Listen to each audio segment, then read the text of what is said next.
My name is Fiona Scott Morton. I am a professor of economics here at the Yale School of Management. I teach the competitor perspective. The competitor perspective is designed to give them an introduction to thinking about competition. How is it that firms compete? On what dimensions do firms compete? We use a lot of economics in the class, but it's a perspective-based class. We have forays into accounting, marketing. We're doing a little bit of finance this year, actually, with the capital asset pricing model. We have organizational behavior visiting class. We have politics in the class. So there's a wide variety of disciplines that are brought to bear on that question. My name is Mudit Jaju. I am a first-year student with the class of 2011, and before coming to SOM, I worked for Comscore doing market research and media measurement. The idea behind the Target and Walmart case was to see how two fairly well-known, nationally recognized stores differ in the way that they operate by their pricing strategy as well as just sort of their organizational structure to some extent. And what we did was, in our small study groups of 4, we went to a Target and a Walmart and measured what we could see in the store quantitatively. So it was sort of spot data. But then what we also did was pull down the 10Ks of the two companies and see how it tied up. So we looked at things like how many different kinds of detergent were at each store, which, there were more at Walmart. So Walmart probably has a larger inventory unit, but Target had sort of more cool upscale brands compared to Walmart. So it was an interesting combination of the two. My name is Kim Shekar. Prior to SOM, I was president of a small company where we designed and licensed energy-efficient fans. We looked at a number of different dynamics. We wanted to look at, common consumer-level goods like toothpaste and shampoo. We looked at comparison between the two different companies. We looked to compare the prices, the diversity, how much shelf space they gave to those categories.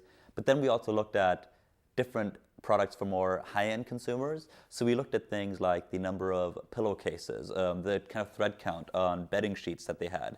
And that's where we really started to get a sense of some of the differences between the two companies. We saw, for instance, that Walmart was cheaper in the kind of bedding that it provided, but they didn't provide the high-end things like higher thread counts, where Target definitely had something there. The idea of the assignment is for them to go out and take themselves out of the shoes of the customer and practice going to a store as a manager. What do I see? I see the lighting, I see the paint, I see the carpet. Okay, now I knew before I went and did this exercise that shopping at Target was a little more fun and the environment was a little nicer, but maybe I hadn't noticed explicitly what it was that was creating that nicer environment. Right, now that I'm being a manager and watching all this stuff and measuring all this stuff, I can be quite precise about what it is that makes it more enjoyable to shop at Target than at Walmart. My name is Elizabeth Turnbull, and I grew up in Charleston, West Virginia. I came to Yale to pursue the joint degree at the School of Forestry and Environmental Studies and the School of Management. I felt like the Walmart Target case was really relevant, and because it could be, you could come at it with so many different lenses. If you're interested in consumer products, you can look to see how much shelf space is allocated to each and where they're positioned and what the prices are. And if you're interested in real estate, you can say, gosh, well, why did they choose to set up here, and what are the benefits of co-locating versus being a few miles away, and where are you relative to your target market? If you're interested in human resources and organizational behavior, or the human strategy of running a store, all of those things have implications to how the store performs, and so I think taking a holistic look ends up being a valuable experience regardless of the lens that you bring.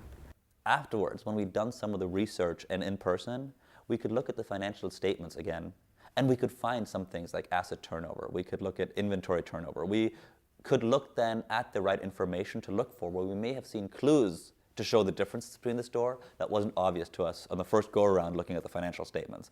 That was really useful because financial statement analysis, or looking at companies based on their SEC filings, is often easy first glance. So to get a better sense for how to read between the lines and get information out of them was hugely important.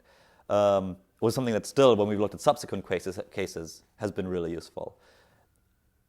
It also was really interesting to get a better sense of the subtle ways. When you just think of Target and Walmart, they don't necessarily appear that different to you.